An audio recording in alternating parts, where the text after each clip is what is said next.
नमस्कार दोस्तों, रामायण से बालकांड पार्ट 10 और आप सुन रहे हैं गंगा के जन्म की कथा। ऋषि विश्वामित्र ने कहा, वत्स राम, तुम्हारी ही अयोध्यापुरी में सगर नाम के एक राजा थे। वे पुत्रहीन थे। सगर की पटरानी का नाम केशनी था, जो कि विदर्भ प्रांत के राजा की पुत्री थी। केशनी रूपवती, धर्मात्मा और सत्यपरायण थी। सगर की दूसरी रानी का नाम था सुमति, जो राजा अरिष्टनेमि की कन्या थी।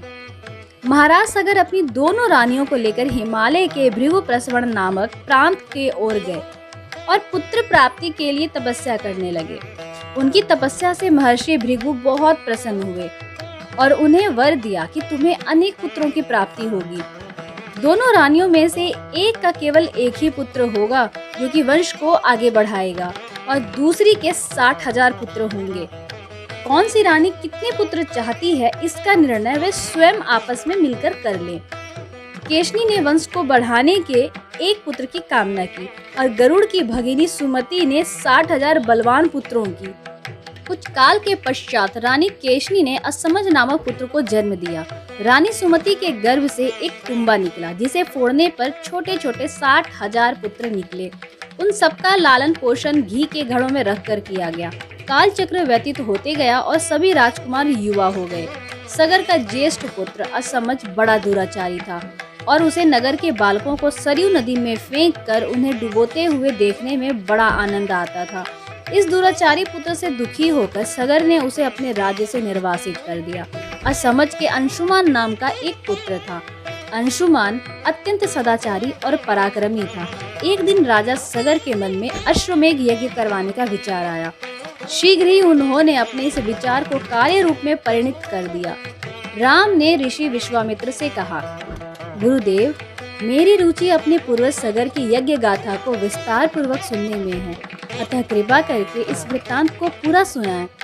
राम के इस प्रकार से जिज्ञासा व्यक्त करने पर ऋषि विश्वामित्र प्रसन्न होकर कहने लगे, राजा सगर ने हिमालय एवं विंध्याचल के बीच में हरितिमा युक्त भूमि पर एक विशाल यज्ञ मंडप का निर्माण करवाया। फिर अश्वमेघ यज्ञ के लिए श्याम कर्ण घोड़ा छोड़कर उसकी रक्षा के लिए पराक्रमी अंशुमान को सेना के साथ उसके पीछे पीछे भेज दिया।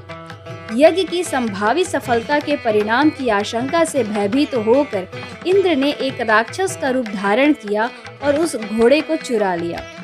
घोड़े की चोरी की सूचना पाकर सगर ने अपने 60,000 पुत्रों को आज्ञा दी कि घोड़ा चुराने वालों को पकड़कर या मारकर घोड़ा वापस लाओ। पूरी पृथ्वी में खोजने पर भी जब घोड़ा नहीं मिला तो इस आशंका से कि किसी ने घोड़े को तहखाने में तो नहीं छुपा दिया, सगर के पुत्रों ने संपूर्ण पृथ्वी को खोदना आरंभ कर दिया। उनके इस कार्य से असंख्य भूमि तल निवासी प्राणी मारे गए। खोदते खोदते वे पाताल तक जा पहुँचे। उनके इस नृशंस कृत्य के विषय में देवताओं ने ब्रह्मा जी को बताया, जो ब्रह्मा जी ने कहा कि ये राजकुमार क्रोध एवं मद में अंधे होकर ऐसा कर रहे हैं। पृथ्वी की रक्षा का दायित्व तो कपिल ऋषि पर है, इसलिए वे इस विषय में अवश्य ही कुछ न कुछ करेंगे। पूरी पृथ्वी को खोदने के बाद भी जब घोड़ा और उसको चुराने वाला चोर नहीं मिला तो निराश होकर राजकुमारों ने इसकी सूचना अपने पिता को दी। क्रुद्ध सगर ने आदेश दिया कि घोड़े को पाताल में जाकर ढूंढो। पाताल में घोड़े को खोजते खोजते वे सनातन वसुदेव कपिल के आश्रम में पहुंच गए। उन्होंने देखा कपिल देव तपस्या में लीन है और उन्हीं के पास यज्ञ का वह घोड़ा बंधा हुआ है। उन्होंने कपिल मुनि को घोड़े का चोर समझकर उनके लिए अनेक दुर्वचन कहे और उन्हें मारने के लिए दौड़े। सगर के इन कुकृत्य से कपिल मुनि की समाधि भंग हो गई।